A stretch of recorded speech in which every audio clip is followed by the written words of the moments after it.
conteúdo para ficar disponível, porque eu acho que tem bastante assunto que surge aqui que é de interesse e fica registrado. Também para combinar um pouco da dinâmica, se vocês puderem colocar as perguntas no chat, nós tivemos 250 inscritos e a gente está aqui próximo a 70 participantes online. Então, acho que só para manter a organização das perguntas, se puder, por gentileza, responder no chat, porque daí direciona aqui para a gente e a gente pode fazer interação com o Alexandre diretamente, tá? Eu vou apresentar, então, o Alexandre. Ele é um amigo, parceiro de longa data já. Nós estamos nessa jornada provavelmente há mais de 10 anos, principalmente na cadeia de perecíveis. O Alexandre Momesso, ele é sanitarista, tem várias atividades dele. Eu conheci ele no varejo, mas ele também é professor da cadeira de higiene dos alimentos e controle dos alimentos. Ele está coordenando e já participa desde, acho que do dia 1 do grupo Global Markets no varejo. É um grupo que começou com a APAS, depois foi para a Abras, expandiu, assim, porque ele tem uma atuação muito mais, vamos dizer, nacional do que estadual. Então, fez essa migração, e o Alexandre que está coordenando esse grupo, focado em boas práticas. É consultor ainda da APAS, né? E tem a sua empresa, que é a Master Key, onde ele é o responsável, o CEO pela organização. Seja bem-vindo, Alexandre. Se você quiser complementar um pouco o seu currículo, sinta-se à Obrigado. vontade. Não, só comentar da MBA em prevenção de perdas, né, da Live University, que a gente tem um módulo lá que trata exatamente desse tema de controle de qualidade com foco em prevenção. Muito bem. Inclusive, nós temos aqui a Agatha, que está aqui no nosso time, que está fazendo esse MBA Eu e é também, tá? aluna do Alexandre também. Meu Aí, meu aluno. Deus, vai Eu me também. entregar. Não E estava Ah, o sabendo Sérgio disso. também? não, Muito eu não bem. assisti ainda, tá, ô Ricardo? Eu entrei agora no segundo modo, mas fica tranquilo, eu já vou ficar super feliz em poder antecipar esse tema. Mas super recomendo aí os demais, quem não está participando desse MBA, assim, ele é muito amplo, tá? Não só para prevenção de perda, mas sugestão de negócio aí é bem interessante.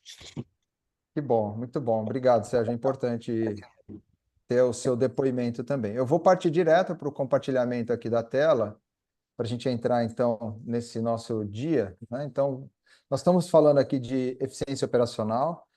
Aqui a discussão semântica também, porque tem essa questão, se a gente utiliza o termo de eficiência operacional, prevenção de perdas, mas vou dar a minha opinião sobre isso, tanto faz se é eficiência ou se é perda. No final, o que a gente quer é ter o resultado e que seja melhor. É o que a gente tenha, de fato, uma operação eficiente dentro desse processo todo, principalmente nessa ligação entre fornecedor e supermercado. Então, está aqui o Alexandre Momesso, como eu apresentei. Nós temos trazido apenas para dar um pontapé inicial, aqui um aquecimento dessa conversa, né? A definição do que é eficiência. Essa palavra, assim como processo, sustentabilidade, ESG, são palavras que muitas vezes a gente utiliza de maneira frequente e não tem a clareza exatamente do que ela significa. A gente não olha para a origem da palavra ou do que ela de fato significa. Então, é o poder, capacidade de ser efetivo. Então, é uma virtude ou característica de alguém ou algo que tem a ver com competência, com produtividade e que busca o melhor rendimento com o mínimo dos erros. Isso é tão relevante dentro dos negócios, porque, na verdade, é um impacto que, no fim, a gente acaba, de maneira positiva, quando a gente é eficiente, tendo um resultado para a sustentabilidade do negócio e do planeta, inclusive, porque a gente faz mais com menos recurso. Essa é a ideia, né? Como que a gente faz mais com menos recurso? Então, a eficiência operacional tem a ver com a capacidade de uma empresa em fornecer produtos, serviços de maneira mais econômica, sem que prejudique a qualidade. Nós não estamos abrindo mão da qualidade, não é esta a ideia, né? E nem do serviço, e nem do suporte que a gente dá para a nossa relação como prestador de serviço. Quando eu falo nossa, não nós aqui como empresa para e passo, mas sim como conceito daquilo que a gente está entregando. Alexandre, eu passo para você e seja bem-vindo. Nós vamos nesse diálogo aqui, conversando, portanto. Legal. Essa introdução que o Jean colocou, né, uma certa discussão que existe com o termo eficiência operacional, prevenção, né? Eu acho que ela é muito pertinente, não é só uma questão de semântica, na minha opinião, né? Aí você ainda acabou falando, né, Jean, a gente não está abrindo mão da qualidade. Não, pelo título, né, daqui do nosso papo, dá para entender que é o contrário, né? A gente está usando a qualidade com foco na diminuição de desperdício e abrangendo um pouco mais o conceito, né? É foco na redução de desperdício, mas é também manter o padrão da produção, manter o padrão de produtos. Então, quando a gente fala, acho que de eficiência da operação, traz essa ideia de eu estou mexendo na operação com foco em padrão, né, com foco em redução de desperdício, em qualidade e em até, vai ficar, acredito que vai ficar claro no nosso papo, até aumento de lucro, né? Porque quando a gente reduz desperdício e tem um padrão claramente definido de qualidade, você também tem a perspectiva de aumentar a receita, etc. e tal. Então, é um conceito amplo e acho que é assim que ele tem que ser, né? Quando eu começo aqui falando de correlação, eu quero dar essa ideia exatamente de abrangência, né? A gente, quando fala de eficiência operacional, principalmente quando fala de perecíveis, a gente não está falando de um controle que começa e termina na ponta, no varejo, né? A gente está falando de um controle sistêmico que começa na gestão dos fornecedores, na escolha do fornecedor, na sua relação com o fornecedor, passando pela cadeia de distribuição e todas as etapas internas, recebimento, armazenamento.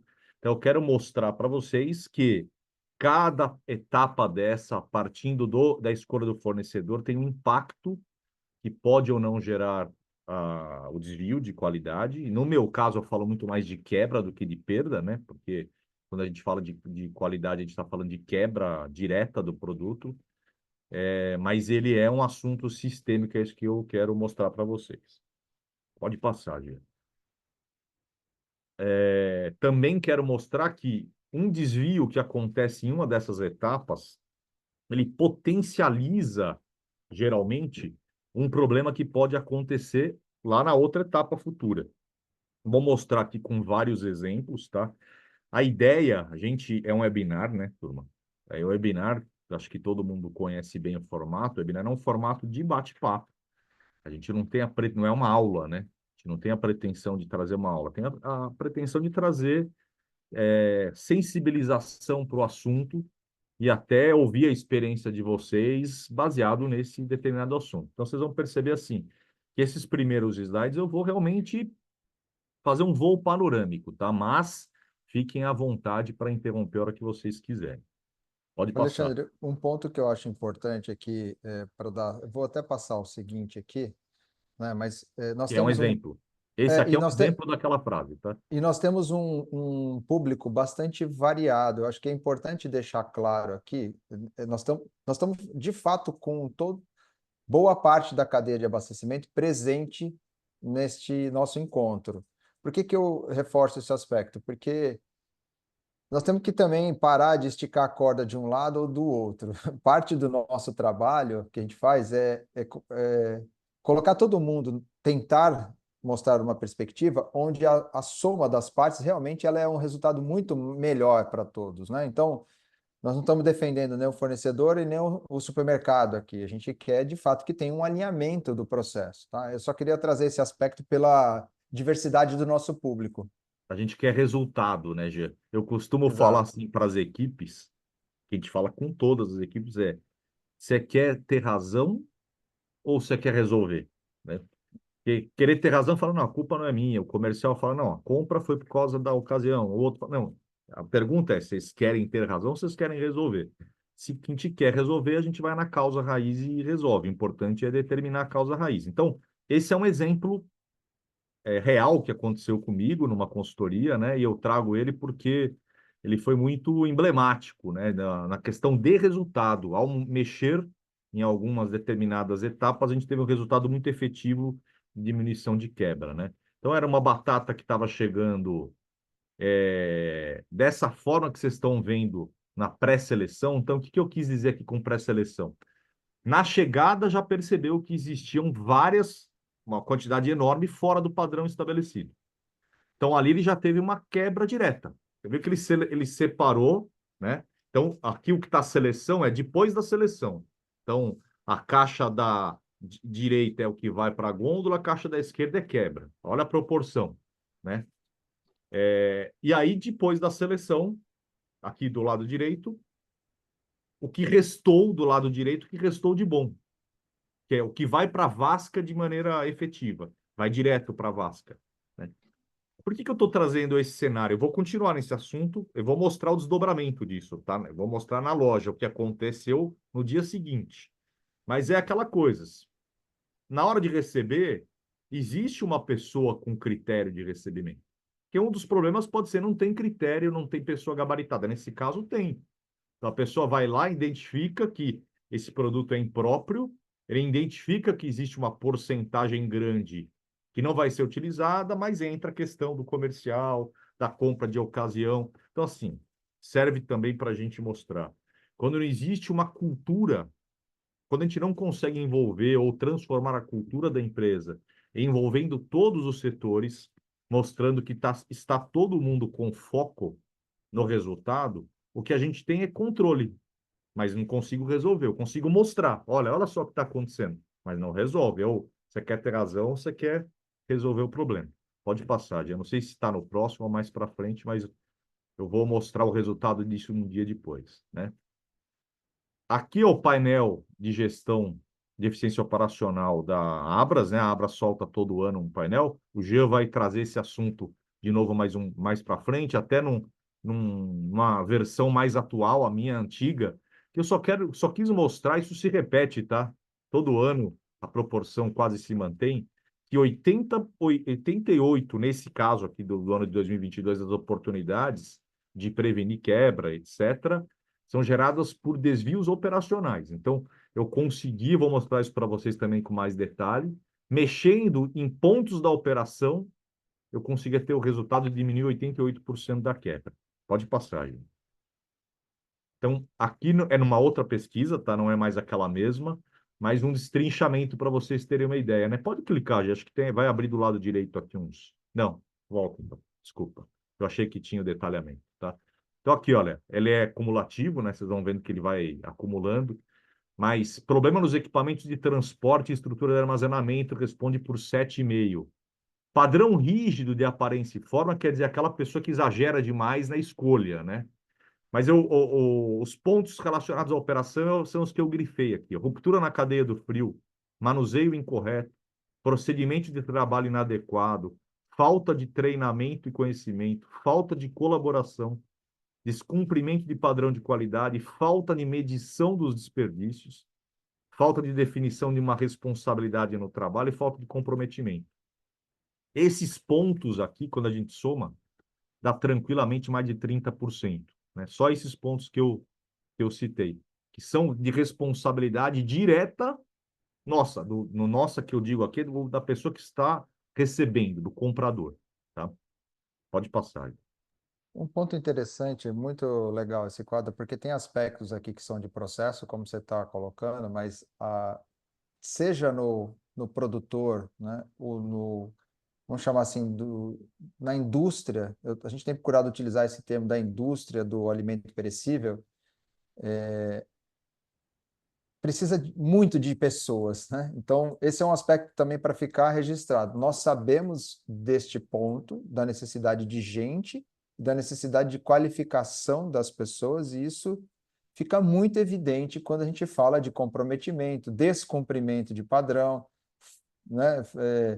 Falta de definição de responsabilidade, ou até mesmo assumir a responsabilidade desse processo. Então, eu só queria adicionar isso ao que você comentou, tá, Alexandre? E lá, Gê, eu volto só mais um pouquinho. Esses eu dei destaque maior em virtude da minha área, né? Mas quando você olha ali, ó, previsão inadequada da demanda tem muito a ver com a parte do comercial, para mostrar a correlação entre os setores, né? Gestão de estoque deficiente. Então, vocês percebem que é intersetorial o problema, né? Shelf life curto, por exemplo. Às vezes a gente estima um shelf life menor do que poderia, até do que a legislação permite, né? E aqui eu não estou falando, obviamente, de FLV, que o FLV não tem um shelf life pré-determinado, né? Mas eu estou falando dos outros perecíveis. Pode passar. Então, aqui a gente precisa, né, através dessa demanda que a gente mostrou, ter essa interação entre os setores, principalmente começando pela compra consciente, né? É ter uma compra que a operação consiga absorver, que o comercial consiga absorver na hora de vender, né? Não adianta, a gente não consegue fazer gestão da qualidade com uma estrutura até física, já acontece muitas vezes, mas uma estrutura de excesso de mercadoria que não consigo ter armazenamento adequado, não consigo ter uma exposição adequada, aí precisa ter aquela exposição agressiva, não programada, né? E tudo isso vai gerando impacto, né? E muitas vezes, e eu falo, não é jeito de falar, muitas vezes começa pelo desbalanceamento da compra. Pode passar aí. Então, um exemplo, né? Aquela batata que a gente viu lá sendo recebida, ficou evidente que você já tem um problema relacionado ao fornecimento. Quando você traz para a loja do supermercado, você tem problemas, ou pode ter problemas, relacionados à área de exposição. Então, naquele caso da batata, o problema era esverdeamento, né? Que é um problema comum na batata. Acho que quem é da área conhece bem. E ele é potencializado, muito potencializado pelo excesso de iluminação. Então, você vai para a loja tem iluminação grande, bem em cima da vasca da batata. Quando a gente soma esses dois fatores, recebimento já, a batata já chegou num padrão não adequado e a exposição num local que não é adequado para aquele problema, que é o esverdeamento, ocorre uma potencialização. Pode passar, já, acho que é o próximo slide que eu tenho foto. Aí é o produto depois de um dia na vasca. Então, esse produto que vocês estão vendo aqui, com as manchas de esverdeamento, é aquele que foi aprovado. O que estava com problema no recebimento já ficou. Agora, esse aqui chegou, ele foi aprovado para aquele momento. Mas, obviamente, que a gente, quando recebe um alimento, tem que pensar, ele vai durar por todo o tempo de exposição, por todo o shelf life, não é no momento, né? Então, muitas vezes a gente ouve a expressão, não, mas dá para receber, né? Ou o próprio fornecedor, muitas vezes de carne, acontece bastante, fala assim, mas quando você recebeu, estava bom, né? Eu falo, mas eu não quero saber se ele está bom na hora de receber, eu quero se ele vai estar bom daqui 30 dias, né? Quando é o teu shelf life que você determinou. Então, essa visão tem que acontecer desde a gestão da compra, né? Isso aqui, para mim, foi emblemático, porque no final você teve uma quebra acima de 50% do produto. E aí é fato que a gente tem que sempre buscar a causa raiz, né? E ela pode ser variada, como a gente falou, pode ter mais de uma. Mas aqui a causa raiz era o desalinhamento da compra e venda, né? Com potencialização de outros fatores, como iluminação inadequada, etc. e tal. Pode passar aí. E vocês me interrompam a hora que quiser. Então, quando a gente vai olhando etapa por etapa, né? A gente começa pelo recebimento, vai passando. Recebimento, a gente pensa primeiro na estrutura física, que é um exemplo de pescado chegando, né? Então, é óbvio que o primeiro impacto que a gente olha é a presença de gelo ou não, isso a maior causa raiz que tem de quebra.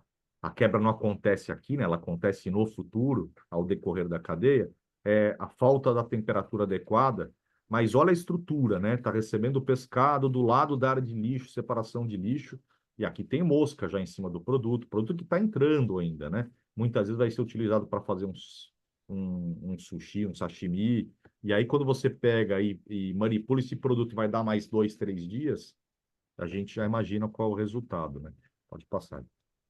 Eu queria, Alexandre, reforçar um ponto importante, né? Porque é interessante que você começou coincidentemente com a batata, mas o nosso foco aqui é na visão não exclusivamente do FLV. Você já comentou isso e reforçou isso no início, mas eu acho que é fundamental, assim, trazer novamente esse aspecto. E mesmo quem esteja participando que é do FLV, eu acho que a gente aprende, né, nesse conhecimento cruzado, compartilhado com outras áreas. Então, vale olhar para pescado. O pescado é um produto muito sensível, né, altamente sensível à questão da temperatura, à variação de temperatura e numa potencialização de problemas para a saúde humana enorme, né, nesse contexto. sim, porque ele pode realmente causar um dano grande se não for tratado ou recebido corretamente aqui. Então, e o pescado é um produto também que ele tem uma representatividade no negócio varejo, em termos de participação. Não é grande como o bovino, obviamente, né, como as proteínas animais aí, mas vermelha, mas ele tem a sua relevância. Em termos de relevância comercial, não é verdade, né, Jean? Mas a gente percebe cada vez mais o pescado, e principalmente os pratos japoneses, né? Eles entram como um diferencial, né, de negócio. E quando eu falo de controle de qualidade, geralmente as pessoas tendem a se associar a doença, né? Lógico, sim, a gente está prevenindo doença também. Mas tá claro que aqui eu estou trazendo um outro olhar, né? O nosso olhar aqui é com quebra, que a gente não pensa sobre isso, né? A Sim, gente associa qualidade com evitar doenças. Evitar doenças é uma consequência. O papel principal é a qualidade na ação de manter padrão de qualidade e prevenção de quebra. Eu até falo, né, brinco de brincadeira, não quero causar treta, né? Eu falo brincando com os vários amigos que eu tenho na área de prevenção, falo assim, gente, até para provocar, né? Quem previne, na verdade, é o controle de qualidade, né? Vocês registram as quebras, né? Estou falando de sim, quebra. Mas é verdade. quem executa a prevenção é o controle de qualidade, né? Então, a gente tem que trabalhar de forma casada, vai ficar claro isso. Bom, no recebimento a temperatura, não só para pescado, mas para todas as carnes, para frios, laticínios, alguns produtos de panificação é o top one, né, de preocupação. Pode passar. Então, uma falha no critério de recebimento, né, ele causa uma consequência drástica. Então, aqui, esses produtos já estão embalados e na gôndola no mesmo dia do recebimento. Então, talvez a foto não consiga ilustrar, né, mas os pontos de escurecimento aqui numa mão, né, alguns com pontos de bolor. Então, isso passou pelo recebimento, né? Entrou. Então, a falha no critério do recebimento é fundamental. Ou, vou mudar a expressão, o controle no recebimento é fundamental para a gente evitar essas quebras, né? Esses produtos, inclusive pré-embalados, aí deviam estar sob temperatura de refrigeração, né? E às vezes falam, não precisa. É um produto sensível, inclusive, do ponto de vista legal, é obrigatório, tá? Acho que coloquei isso no próximo slide, salvo engano meu, né? Vamos ver. Eu queria fazer um comentário aqui também adicional, porque a gente se depara bastante com os nossos clientes, isso é polêmico, né? Porque ninguém quer produto seu devolvido, isso onera demais a cadeia. E não é, vamos dizer, a qualidade, esse é um ponto de atenção que a gente precisa ter dos dois lados, do varejo e do fornecedor, né? E principalmente no caso do varejo, porque a calibração do erro comercial não deveria acontecer pelo recebimento. Então, o produto está bom, mas eu comprei demais, eu devolvo porque eu uso um problema para devolver. Isso está completamente errado, a gente não defende isso em hipótese alguma, né? Então, agora, quando a gente tem essa. Estou comentando isso porque é o seguinte: se a gente faz direito esse procedimento de recebimento, o critério de recebimento, ele é um ponto de aprendizagem na relação de fornecimento assim, muito poderoso. Se a gente utiliza isso para aprender em como, é o nivelamento da expectativa entre as partes. Eu acho que a gente precisa desviar um pouco dessa relação de que põe qualidade para achar problema no meu produto. Não é isso e não deveria ser pensado dessa maneira. Tá? Só assim, reforçando um pouco a tua linha de raciocínio. Não, e Jean, foi legal que você trouxe, que me fez lembrar o seguinte, né? Essas fotos foi de um trabalho que a gente fez, um trabalho bem profundo, amplo, numa rede de supermercados. E qual que era a ideia desse indicador? A gente criou um indicador, né? Isso aqui é a foto que ilustra o indicador. É para mostrar, olha, o produto foi recebido no dia e se quebrou 30, 20%. Para exatamente sensibilizar o comercial, para chegar e falar assim, olha, aquela compra que você fez, né, e está entendendo que foi uma compra vantajosa, que você comprou com 20, 30% de rebaixa, se perdeu aqui. Os comerciais não têm essa visão. O indicador deles não vai até nem o Sim, recebimento. O indicador deles é o preço era X e eu negociei e comprei por X menos 2, né? Valeu a pena? Eu só consigo entregar essa resposta concreta, medindo e falando, valeu ou não valeu? Também não sei por quanto você economizou na compra, né? Agora vamos Sim, comparar os dois? É uma análise sistêmica. O sim. Sérgio levantou a mão, o Sérgio tá só joinha. Tô concordando com você, pessoal. Isso aí para ser, não sei se você tá falando aqui da minha empresa, mas tá batendo. Pô, então uma conferência.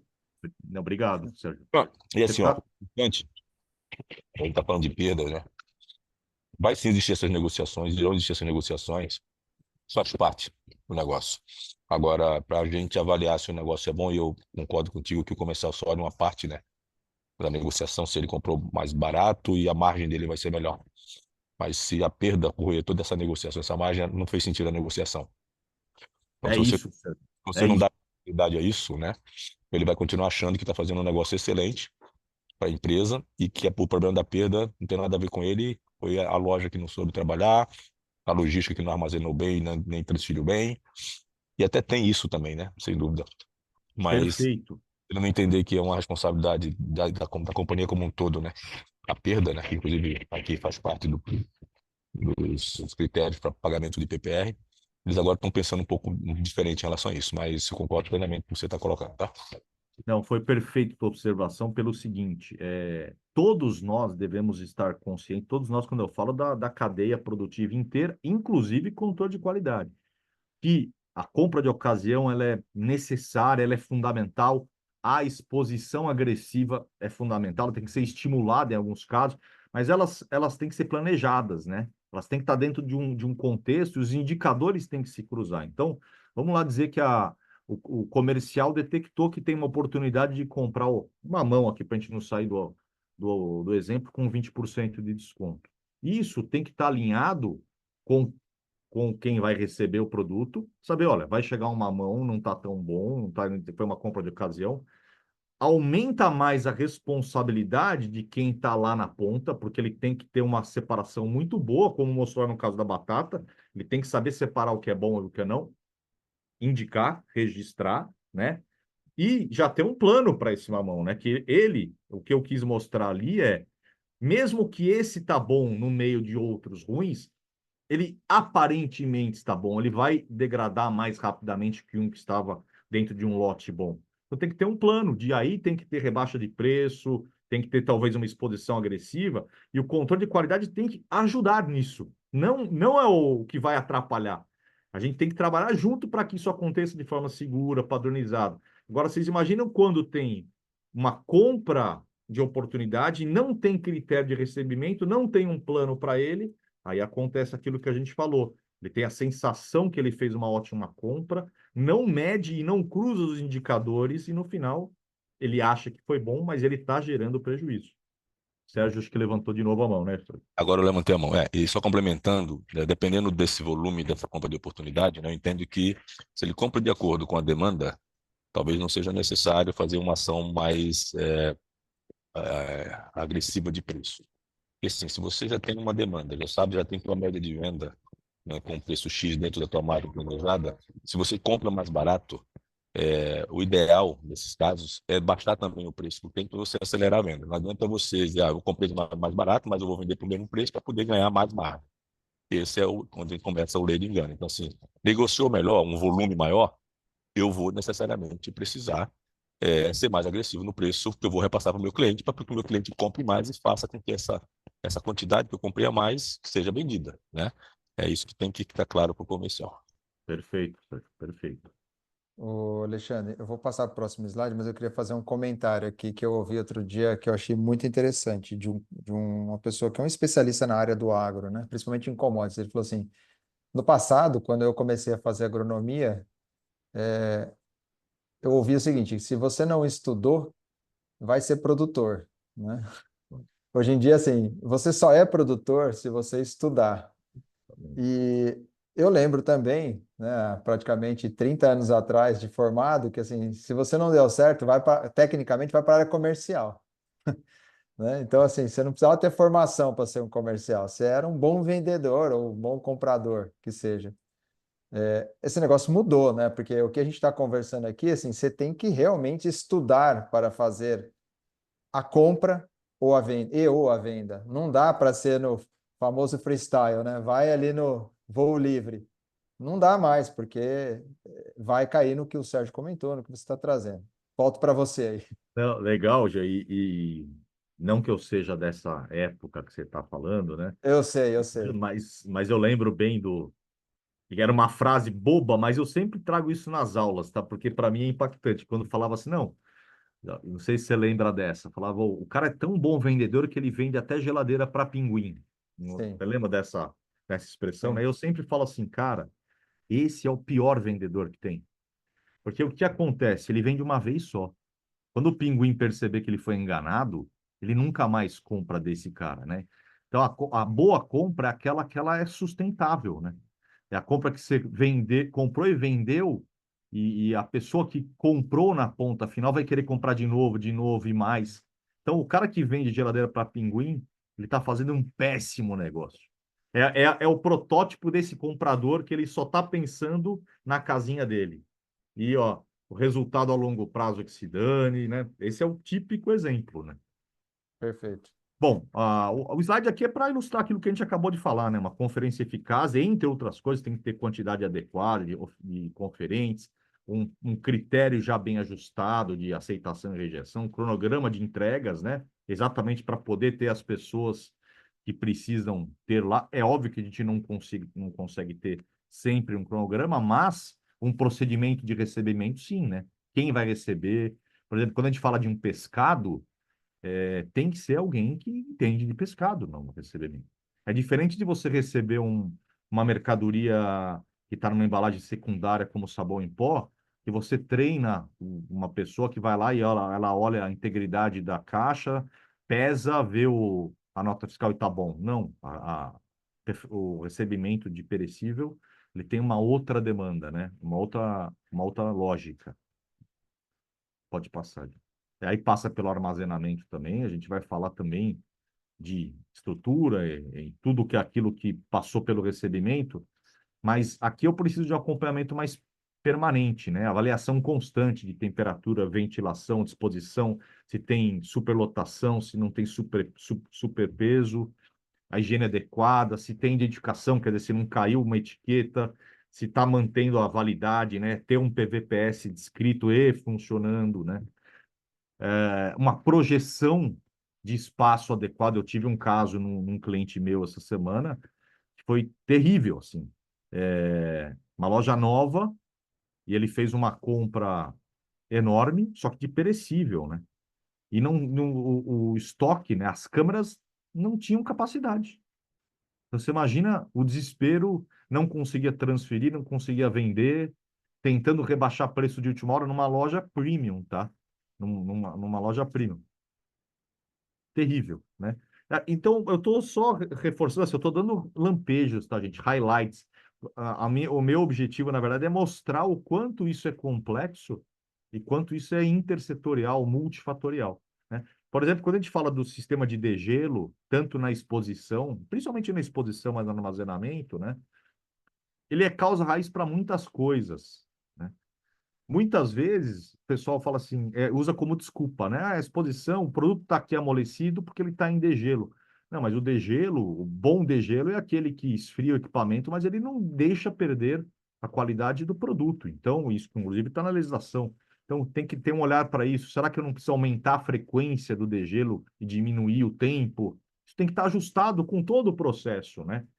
Mas, ao contrário, também acontece toda vez que a gente pega, por exemplo, um problema de temperatura, você vai lá numa auditoria, olha, a temperatura está ruim e tem já um mecanismo automático das pessoas falam assim, não, é um problema da manutenção. Chama lá a manutenção, que o balcão deve estar com problema.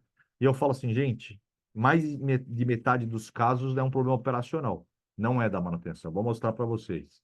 Balcão é feito para manter temperatura, tanto o balcão quente quanto o balcão frio.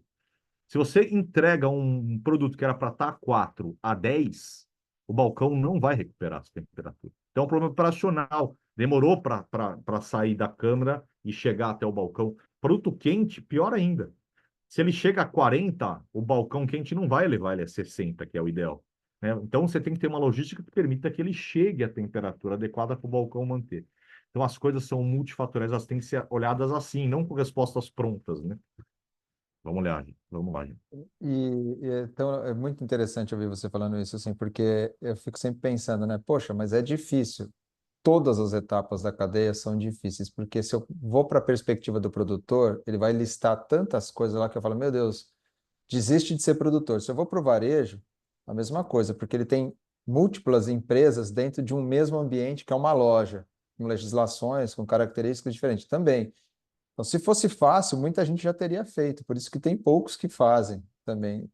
É só para que, assim, quem se vai por esse caminho, né, seja um produtor, uma indústria, e não estou falando só de FLV novamente, e o supermercado, de fato, é um desafio muito grande.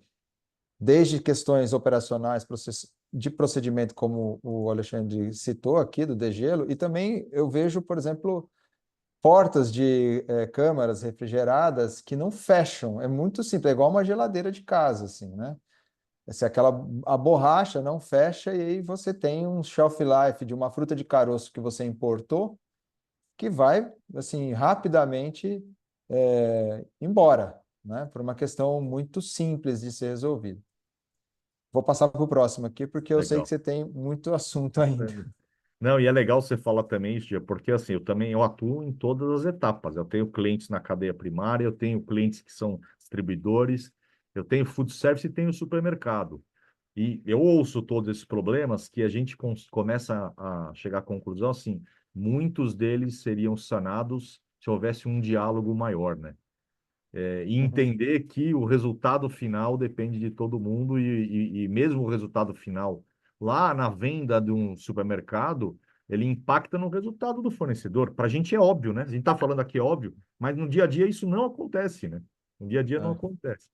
Bom, produto vencido é só para a gente fazer um highlight, porque é crime, isso pro varejista é terrível, né? Mas como que você soluciona isso, né? Produto vencido, muitas vezes, e é uma visão sistêmica e terrível, é falha na operação, as pessoas que não estão olhando. Gente, cara tem supermercado que tem 12 mil SKUs, sei lá, tô chutando um número que não é tão alto, tá?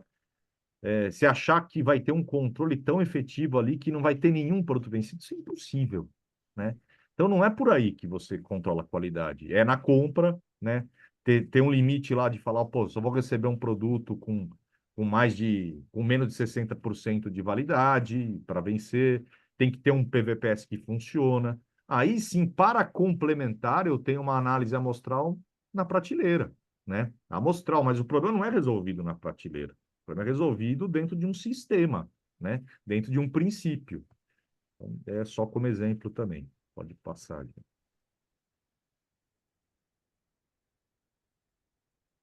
Aí passa pela manipulação, né? Propriamente dito. Aqui eu estou falando também mais do varejo. E aí vocês imaginam, estou falando de um produto, por exemplo, que pode ter chegado não tão bom, como no caso de uma carne, e se eu estiver manipulando ali numa temperatura inadequada, você vai potencializar. Aqui, geralmente, a gente recomenda de 12 a 18, né, a área de manipulação, mas ele não é o suficiente para resolver. Então, a velocidade com que isso é elaborado interfere, né? As pessoas, às vezes, querem separar um monte de carne para acelerar o processo, e deixa elas, né, elas numa temperatura que não é ideal, só que esse produto vai ser porcionado e ficar mais 3 dias, muitas vezes, na exposição. Isso não é pensado, né? A pessoa que está aqui manipulando, ela está pensando no produto agora, mas ela não está pensando no produto daqui 3 dias, depois de 3 dias de exposição, passar pelo carrinho do cliente, carro do cliente, geladeira do cliente, manipulação do cliente e utilização. Ali que é o resultado, né? O resultado é ali. Que se o cliente nesse momento abrir e falar, olha, tá ruim, meu churrasco não vai rolar, teve alguma falha antes disso. É óbvio que tem falhas do consumidor, mas são minoria, né? Isso não vai acontecer de uma forma grosseira se o problema não for nosso. Vamos lá, gente. E passa pela exposição, né? A própria foto diz, pode ir passando. A gente tem vários problemas de exposição, né? Para o perecível, vocês vão sempre ver a questão de temperatura. Aqui eu peguei um exemplo de um dos clientes meus de produção de FLV, inclusive, na foto da esquerda. Você vê, é um produto que está refrigerado, ele estava refrigerado na câmara, ele estava demorando, ele estava na área de plataforma de expedição. E a gente já começa a ver as manchas de suor, né? Aquele suor que fica em cima da embalagem, né? O líquido. Esse mesmo produto é o que eu vou encontrar embolorado na gôndola do supermercado.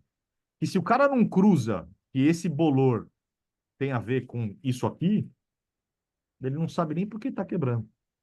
Ele não tem nem ideia. Então, isso serve para escurecimento de embalagem de frio e etc., de estufamento de embalagem, entre outras coisas.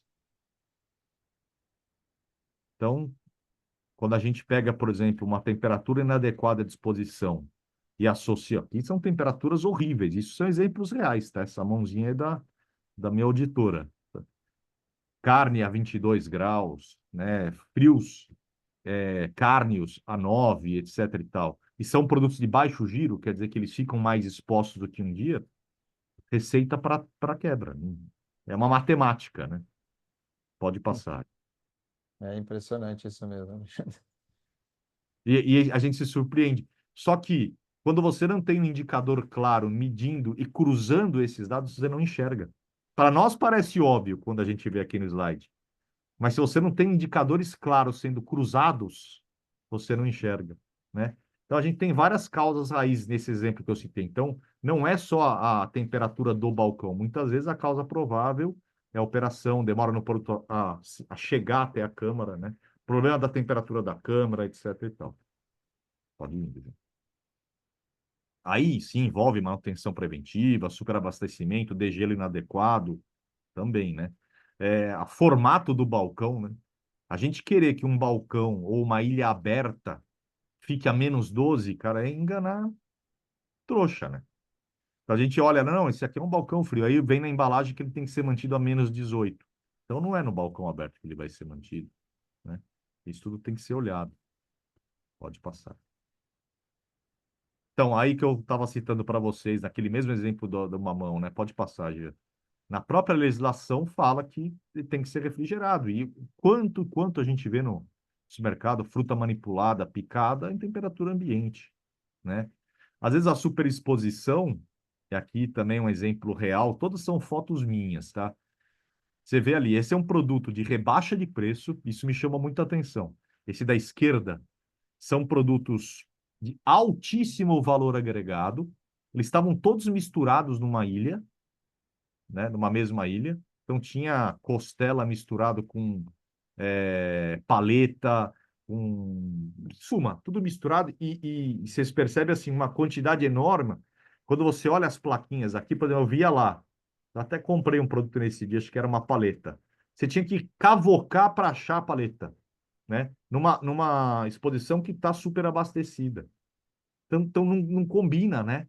Se você está fazendo um produto de alto valor agregado, como exposição agressiva, rebaixa de preço para vender, não é assim, né, que você vai conseguir.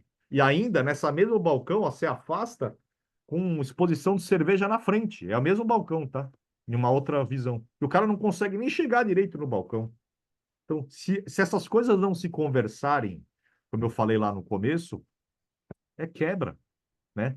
Por uma quebra multifatorial, né? E Vamos eu lá. acho que para o público que está aqui, que é do FLV, é importante ficar atento com esse exemplo que você está trazendo. É bem interessante isso, né?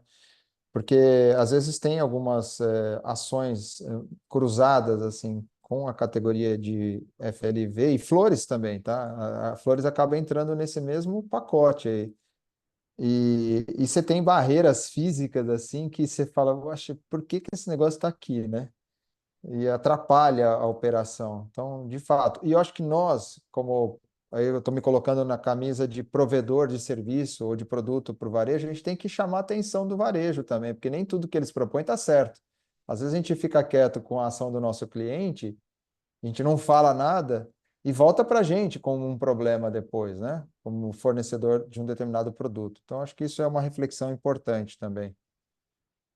Abertura excessiva de peça, né? Esse também é um exemplo meio chocante. Essas peças que vocês estão vendo no andar de cima são todos presuntos crus de marcas diferentes, né? Todos abertos. Então a gente sabe, um produto desse fechado, ele tem uma validade de 6 meses a um ano. Olha, aberto ele vale 10 dias. Como que o Uhum. cara abre um monte assim? Ah, mas é uma demanda do cliente. O cliente, você vai estar o produto fechado e vai abrir um. Simplesmente falar o que eu tenho hoje para fatiar é essa marca aqui. Puta, mas o meu cluster, eu gosto de ter valor agregado. Sabe por que ele pensava assim? Porque ele não media. Uhum. Quando começou a trazer o indicador, falou, não dá, não dá. O que tinha de quebra de presunto Parma, Ramon, mas ele queria atender o cliente, é um pouco do que o Jean falou, né? Eu quero ter essa imagem que o cliente sempre pode. Cara, mas você está medindo se isso é suportado por você, né? Pode passar, Jean.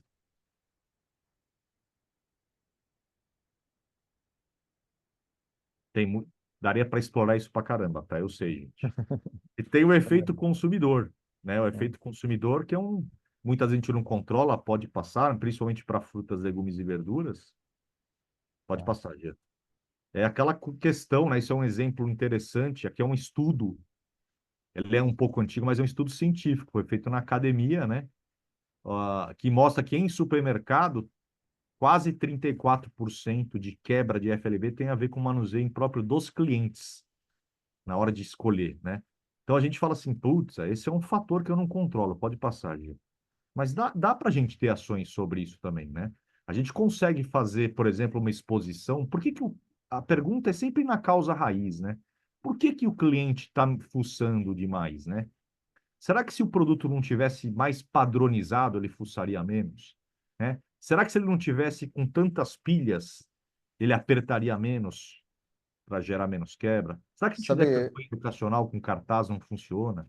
Pode então, falar. olha só a coincidência que você comentou esse aspecto, porque toda vez que eu vou ao supermercado e vou escolher o abacate, né? O abacate virou uma fruta que ela ocupou um espaço no varejo, assim, ela tem a sua relevância atualmente. No varejo e, obviamente, na dieta, né, da população. É muito difícil escolher. E eu não consigo escolher sem tocar na fruta, né? Mas não tem uma referência explicativa na gôndola. Nenhuma. Sim. Nem das variedades, nem da época, e muito menos como eu tenho que escolher esse abacate. Então eu saio apertando tudo.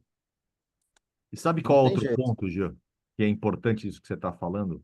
Que, de novo, faz parte da mudança cultural que a gente precisa colocar dentro do varejo. É o produto que a gente embala, estou falando de frutas mesmo agora, tá? Aquele Uhum, na bandejinha, ele deveria ser aquele que o cara olhou, o cliente, quando eu falo o cara aqui, eu estou falando respeitosamente do nosso cliente final, do consumidor. uhum. Ele olha e ele entende o quê? Alguém que manja muito desse processo sabe escolher abacate como ninguém, ele entendeu que esse abacate está pronto e maduro, eu embalei ele para ser comprado hoje, Sim. né? Quando na prática, na verdade, acontece o contrário. Para não quebrar, você pega aquele que já está meia boca e coloca na bandeja. O que que isso gera? O- A Desconfiança. escolha excessiva. A É, escolha excessiva. Ele vai cutucar mais a bandeja, os que estão lá in natura. sim. Então a gente acha que está levando vantagem, mas não está, né? É. Não tá. Então, um bom programa de eficiência operacional, a gente trouxe todos esses exemplos, né? Mas a gente tem que ter um programa padronizado, né? Um programa com bases bem claras, né? Então, pode passar, Gê, que eu estou detalhando um pouquinho mais nos próximos. Então, ele começa pela elaboração e implantação de procedimentos, quer dizer, a gente tem que ter os nossos procedimentos operacionais descritos e implantados, procedimento de recebimento, de armazenamento, disposição, tudo tem que estar padronizado, descrito e implantado. As pessoas têm que ter treinadas para isso, né? Conhecer o padrão que você definiu como melhor, né? Aí, frasezinhas de efeito, afinal, a gente não, não define o que não mede, né? Então, como que eu posso definir o que eu espero de padrão se eu não tenho essa mensuração do que é bom e o que é ruim? Correto. Pode passar, seria o P no PDCA, né? Ações ligadas a fornecedor, desde a compra até ações pontuais, quando eu percebo que tem algum desvio, né? Pode passar.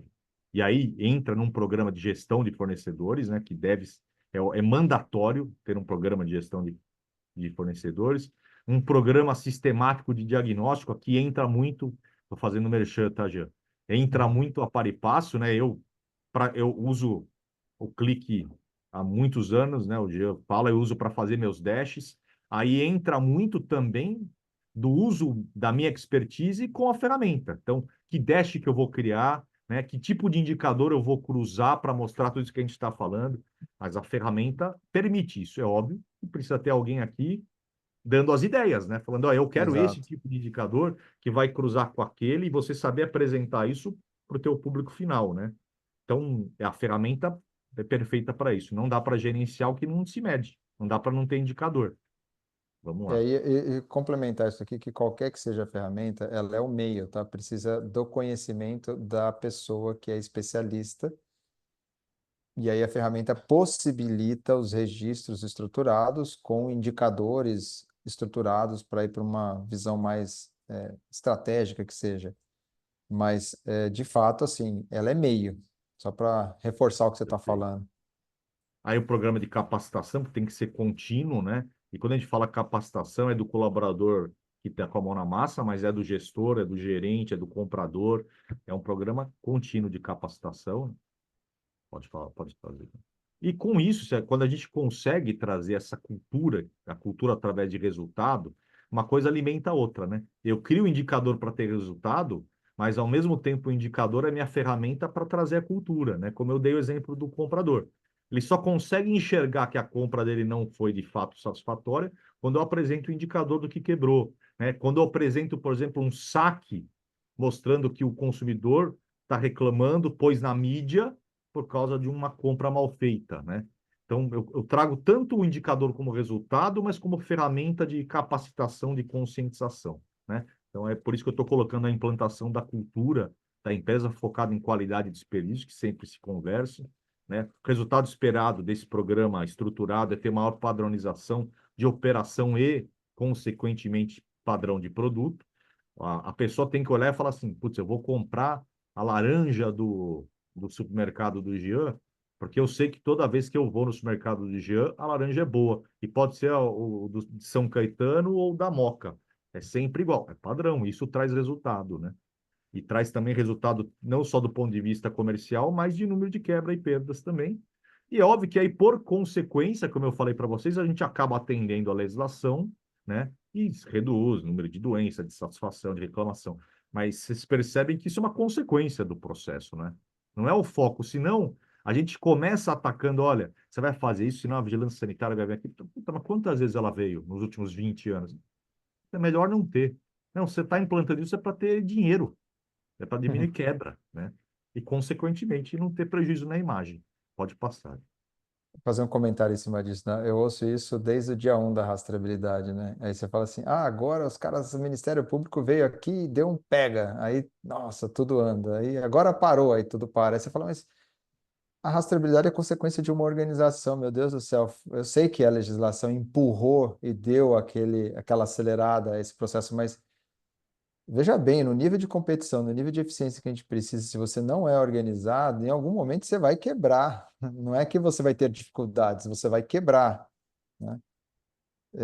É muito na linha do que você trouxe agora. E um ponto importante que eu queria reforçar para todos que estão participando aqui, a gente também percebe que para nós que oferecemos serviços, essas coisas assim, é fundamental que a alta gerência, a diretoria, venha top-down esse negócio, porque faz parte da cultura. Se a gente não tem as lideranças realmente engajadas, assim, aquilo é mandatório, aí a operação não vai, né? Porque nós temos uma visão divergente em termos do que está sendo cobrado. Então, acho que isso tem que ficar aqui para quem está no papel de liderança, que fique claro isso, né? Perfeito. E aí, né, a operação qualidade e a prevenção, estou falando três setores, né? Existem outros, ficou claro aqui, comercial, o principalmente comercial envolvido, né? Marketing, rebaixa de preço, em suma, todos estão envolvidos, mas principalmente operação, qualidade e prevenção, não dá para ser um não escuta, um não fala, estamos juntos, né? Principalmente, pode passar o outro já, principalmente qualidade e prevenção, quando a gente traz os indicadores para conscientizar a organização, esse é um trabalho que eu só enxergo, e para mim só teve sucesso quando a qualidade com a prevenção fez junto, né? Fez junto mostrando, olha, a prevenção muito no sentido de trazer os dados e a gente no sentido de trazer a causa raiz, falar, a gente vai resolver desta forma, né? Você tem um problema e você vai resolver dessa forma. E a gente tem que ter empoderamento para chegar nesses setores, no comercial, na alta direção, como o Gia falou, mas eu não consigo chegar na alta direção sem número. É, Não conscientizo ninguém. Quanto mais alto o nível de gestão, para eu chegar, eu preciso ter números e o que fazer, né? Números e a causa raiz. Então, essa interação entre os fatores, entre esses fatores que eu citei, é o que vai gerar esse dado para a gente chegar, né? Acho que o Sérgio o Sérgio, levantou a mão. Sérgio, Desculpa aí, pessoal, se eu estou atrapalhando aí a apresentação, mas, Jean, ainda desse tema que o senhor está trazendo, da necessidade, né, do alinhamento com o comercial, né? Hoje eu tive uma conversa com acho que a Save Ed, não sei se vai ser exatamente isso, Sim, né? Save Ed. É, uma Salvador? com Salvador. E ele me apresentou, tal, o material dele, enfim, fez um diagnóstico com a gente aqui, mas eu fui muito aberto, direto com ele, e aí eu até, ele sabe, né, obviamente ele conhece a Paripasso, enfim, e eu fiz um desafio para ele, que só para dar um exemplo prático, tá? Dessa relação comercial, qualidade. A gente tem fichas técnicas aqui, pré-definidas, né, inclusive alinhadas e validadas com Paripasso, enfim, né, fazendo benchmark, ok? Em algumas situações, né, a gente foi até, já vai lembrar disso, é, não, a palavra seria acusados, né, mas taxados de muito exigente, né, rígidos. rígidos, né, com esse percentual de tolerância, né. É possível tolerar receber produto podre, né? Eu posso dizer que na minha cadeia eu vou receber do fornecedor 1%, 2%, 3% de produto que já chegue na minha doca podre e eu aceite isso como normal, né? Então, isso é uma discussão já bem acalorada em relação a isso. E depois vem a questão dos outros defeitos, né? Podridão, maturação avançada, defeitos leves, defeitos graves, etc. Né? E aí sempre vem aquela história, olha, se você for tão rígido assim, não vai ter fornecedor que queira nos atender. E a dúvida que fica para mim, e aí fica o desafio ele, já, é tipo sempre assim, né? Esse é o que tem, se não receber esse, vai ficar sem produto. A minha dúvida é, será? Eu te confesso que enquanto área de qualidade, eu sinto falta, né, de uma ferramenta, de uma informação que traga, né, essa disponibilidade de oferta de produto, eu estou falando especificamente de FLV, da região, né? Então, assim, olha, para aqui, para a região onde eu atuo, né? Quais são os fornecedores que nós temos e em algum momento até ampliar um pouco mais isso, porque senão se eu não tiver disponibilidade da minha região, eu vou tentar ver o que é que tem nas regiões próximas, né? Mas eu preciso conhecer onde é que estão os produtos, né? E se de fato é a minha única opção ou é a opção que o comprador indica que tem, né? Por outros motivos, né? Há outros N motivos que ele possa trazer. Mas enquanto área de qualidade, eu teria que dizer assim, não, meu amigo, você tem essa outra opção aqui, né, desse fornecedor que fornece o mesmo produto com esse custo. Aliás, seria muito importante também ter o custo, né? Não sei se é possível. Mas eu acho que isso é uma carência minha aqui, eu não sei se já existe isso, né? Ele falou até que depois ele já voltou dizendo que tem algumas empresas que já têm essas informações aqui da região, mas se a Paripasso tivesse isso também seria muito bom. Jean, deixa eu só, Sim. antes de passar, porque agora eu vou passar a palavra para o Jean, tá? Estou encerrando aqui minha fala. Só queria aproveitar a fala do Sérgio, né, Sérgio? A gente precisa, como qualidade, né, trazer a visão do seguinte, né? Agora eu também falo muito como Global Markets, né? Que o Global Markets é isso, né? Gestão e desenvolvimento de fornecedores das diversas cadeias, né? Quando o nosso comercial traz vai ficar sem, é sempre uma tentativa muito grande de pressionar a gente, né? E sim, ele está na plataforma de recebimento e está lá, muitas vezes eu não vou ter que fazer naquele momento, né? Mas essa conta, primeiro a gente tem que trazer novas visões para eles, né? Quando fala 2% de quebra, primeira coisa que eu deixo claro é, não é 2% de quebra, porque os 98% estão comprometidos junto com esses 2%. Eles também já sofreram uma perda. Então, você tem que pôr isso na conta. Outra, você não esse mesmo fornecedor que está aqui te entregando, por que não a gente ajudar ele a se desenvolver, ir lá fazer uma visita, impulsionar ele? Repito, isso é o Global Markets. Falar, você quer fornecer para mim? Então, você tem que ter esse padrão e eu vou te ajudar desenvolver, porque eu tenho interesse em você. Então, de novo, é aquela interação entre a gente indo para resolver, né, o problema. E aí, quando você põe na conta o indicador, não é que ele vai inibir, ele não é para comprar, mas pelo menos que ele tenha uma negociação justa. Vou dar um exemplo aqui rápido, tá, gente? Desculpa, só para eu não vou postergar muito. Não, fica à vontade. Tá ótimo. Frango congelado. Eu acho que até tinha. Na aula eu trato bastante disso. Frango congelado, a maioria compra congelado ao invés de resfriado, por uma questão logística, mais fácil, até por uma questão de oferta. Isso eu medi, tá? Eu fiz esse teste em alguns mercados. A gente tem ali uma perda de 12 a 13% só de água, só no descongelamento, que aí eu descongelo para vender. Tá?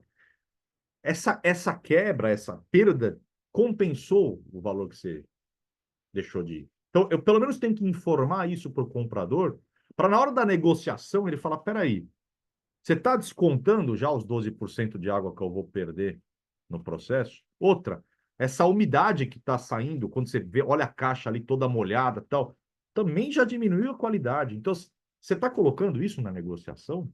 Eu não estou querendo inibir, eu estou querendo coloque. Senão você está perdendo 12% de frango e achando que fez um bom negócio. E essa é uma quebra invisível, porque você não tem, não é frango que está sendo descartado que você vai medir. É a água que foi para o ralo. É a água que foi para o ralo, né? Então, o mais importante da gente é informar, mostrar ele para ele comercial ter de fato uma decisão consciente, embasada em vários indicadores. Eu queria fazer um comentário, até por conta nós estamos aqui no horário, né? Para a gente ir para 5 minutinhos, a gente faz o nosso fechamento e foi muito legal todas as tuas explicações, Alexandre, antecipando o agradecimento e antecipando a participação de todos vocês. E uma pergunta que sempre também volta, de certa forma, para a gente é assim: mas com tudo isso que está sendo falado, vocês acham que está melhor? E a gente ouve isso na qualidade, ouve isso na rastreabilidade, ouve isso na questão dos resíduos químicos, na certificação e na auditoria. Então, no ambiente que a gente circula, essa pergunta ela é recorrente. Então, eu acho que esse gráfico aqui é um que, voltando para a medição, né? Aqui nós estamos falando de eficiência operacional, num dado oficial da Associação Brasileira. A gente tem a mesma informação dos resíduos químicos e a mesma informação da rastreabilidade. Então, quando eu olho no tempo, saindo de 2014 a 2022, quer dizer, a gente tem uma curva positiva aqui, crescente nesse sentido de eficiência, né? Então, nos parece, dentro dessa medição, dessa metodologia de medição, que está tendo uma evolução. Não significa que é o que a gente está aceitando ou que é o suficiente, mas existe uma medição ao qual ela parece que está indo para um caminho bom. Então, só queria responder esse aspecto, né, porque tem muita oportunidade ainda. Essa questão de desenvolvimento de fornecedor, que o Alexandre colocou, que é a pergunta do Sérgio, e a gente pode, acho que, isso aqui está gravado, Sérgio, a gente vai usar isso até para a gente pode fazer uma discussão sobre esse tema especificamente, tá? Porque eu acho que tem uma questão estratégica de definição do supermercado. O supermercado hoje tem uma dificuldade de assumir este papel. Eu não sei se eu não vejo o supermercado querer assumir essa função. Não é querer a responsabilidade, tá? Eu acho que ele não se posiciona e não percebe isso como investimento, e sempre como um custo. Então, eu acho que aqui tem um tema para a gente discutir. Eu queria trazer essa visão de evolução, porque ela é muito importante. Este painel é bastante significativo. Depois eu vou combinar com o Alexandre como que a gente compartilha esse conteúdo, né, Alexandre? Se você permitir, a gente compartilha. Porque assim, a gente tem aquilo que é visão estratégica, então dentro de quebra operacional, desvio operacional, interpretar esse material é muito interessante, desvio operacional e administrativo, e aí dentro da quebra operacional, que desce aqui, a gente tem prazo de Jean, validade. Jean, a Sim. gente não está vendo sua tela. Ah, não? Não. Acho que você, então, não está vendo, porque os Ah, demais é? estão. É. Então, desculpa, estou vendo você. Ah, Tá tá bom. bem, tá bem, tá bem. É, então, aqui tem essas informações que são interessantes, né? Porque daqui a gente já vê prazo de validade dentro da quebra operacional, é um item que pega muito, né? E aí tem o que é perecível e não perecível. Então, por aqui dá para a gente já apontar o dedo para alguns aspectos que são bem relevantes em onde buscar a causa raiz, voltando para o teu conceito, tá? Porque é importante a gente estar embasado em conceito. E fechando, quando a gente se depara, tem 4 slides aqui, mas eu acho que são importantes, porque a gente começa a querer documentar e fazer registro das informações, e aí quer pegar tudo de uma vez, sem ter o processo. Escolha aquilo que está mais crítico para aquele momento, para começar a fazer essa operação. Então, aqui são 4 dicas. Comece a essencializar onde eu tenho problema para eu poder focar nesse problema. Outro ponto, tá? Avalie quando eu detecto uma estrutura de questionário, que eu quero montar isso para fazer as medições, qual peso eu estou dando para aquilo? Porque muitas vezes eu vejo uma nota de um questionário de quem foi para uma loja fazer avaliação e ele fala assim: ah, tá tudo bom. Porque ele deu pesos diferentes para perguntas que têm pesos necessariamente diferentes, mas ao contrário. Eu preciso ser mão pesada naquilo que realmente é crítico na minha operação. E aí eu deixo aquilo na boa, né? Outro ponto, ter uma liderança que vai ser o guardião desse processo. Alguém tem que responder. A liderança significa, assim, responder por aquela não conformidade, por aquele problema, né? E você já falou, mas é necessário, a gente quer um resultado excelente, mas a gente não consegue capacitar ou não disponibiliza capacitação para a nossa equipe. É básico, mas ainda é extremamente estratégico e precisa ser colocado aqui como um ponto de atenção. Então, são esses 4 aspectos aqui para a gente ir para o nosso fechamento. Alexandre, eu passo a bola para você fazer o teu encerramento e a gente se despedir. Eu vou parar de compartilhar a tela aqui. Só tem um ponto, Alexandre, desculpa, antes de você falar, que teve uma pergunta que apareceu para nós aqui, que foi elogiando a exposição do conteúdo, né, e um material sobre os critérios, se a gente tem algum material sobre os critérios de recebimento de perecíveis. Então, só para trazer para vocês, nós temos um curso que está disponível na academia, tem alguns cursos, na verdade, especificamente para o FLV, tem sobre fichas técnicas, frutas, a parte de verduras, e a gente colocou um cupom. Esse cupom é Webinar Eficiência, tudo junto, tá? Tudo junto, Webinar Eficiência. Então, se for no endereço da academia da Paripasso, aí e digitar, consegue entrar nesse curso nosso lá. Só para, como houve essa pergunta, a gente acabou disponibilizando isso. Passo para você e vou parar de compartilhar aqui, Alexandre, para a gente fazer o encerramento.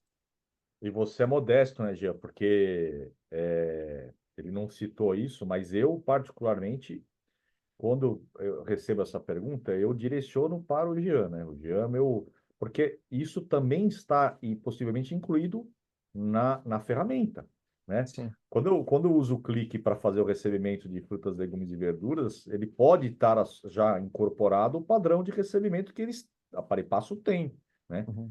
Então, não estou dizendo que é a única forma, né? A gente Exato. tem, eu acho que eu gosto muito do material do CEAGESP, lá quando apresenta cultura a cultura, Sim. que fala de tipos de defeito maior, menor, severidade e tudo, mas em termos operacionais, quando eu tenho isso na ferramenta, eu treino o funcionário e ponto, ele já aponta, já está resolvido o problema, né? Não estou E mais fazendo um merchan, ponto. não estou ganhando comissão ainda, né, Gê? Mas é Mas isso. eu acho que um ponto importante é assim, a gente vai foi no cliente, ele fala assim, quanto que é o defeito grave de tomate? Aí você fala o seguinte, olha, no mercado está usando esta referência, vou dizer que seja 4%, 5%. Aí começa a aplicar isso. Teve cliente que começou a aplicar, começou a devolver produto, e aí a área comercial brigou, gritou, etc. Falou, para tudo, não vamos ter nada, porque entrou em estresse. O meu ponto é assim, a gente tem uma referência, não significa que ela é a única. Começa a registrar e veja qual é a sua referência. Talvez a sua referência seja 5% de defeito grave. Então, no primeiro mês, por exemplo, vamos receber, tem o limite, esse limite é um ponto de comparativo, não devolve, traz para dentro e vê qual o limite que apareceu para você. E a partir daí a gente faz uma discussão interna e fala, não, o nosso é menos, é 4, o meu é 5 ou 6. Porque a minha região, meu posicionamento, o tipo de produto que eu quero expor, o mercado que eu estou competindo, e está tudo certo também. É isso, nós lidamos com produto perecível. Agora eu passo de verdade para Sim. você, Alexandre. E colocar meta, né, Gê? A gente pode Exato. colocar o aceitável 6, mas colocar a meta de daqui tanto tempo eu ter 3, porque aí eu volto às ações em cima do fornecedor, tudo aquilo que a gente falou. Bom, pessoal, eu queria também agradecer a par e passo aí na figura do Jean pela oportunidade. É sempre um papo agradável. Agradecer a vocês presentes. O meu material você pode compartilhar à vontade, Jean. Já aproveita, Ótimo. peço-lhe o Tá favor, bem, compartilha meu contato junto, pode tá colocar bem. o celular. E se alguém quiser mais informações sobre a consultoria e uma apresentação, é só avisar lá pelo WhatsApp que a gente agenda. Eu Obrigado. adiciono na Obrigado. página, então, final do teu material ali, o teu contato também, já que você está autorizando o celular, e a gente encaminha para todos que se inscreveram, tá bem? Muito obrigado. Pessoal, um abraço muito grande a todos. Muito obrigado, é um prazer e vamos disseminando os nossos conhecimentos aqui em conjunto, construindo. Obrigado a todos, viu?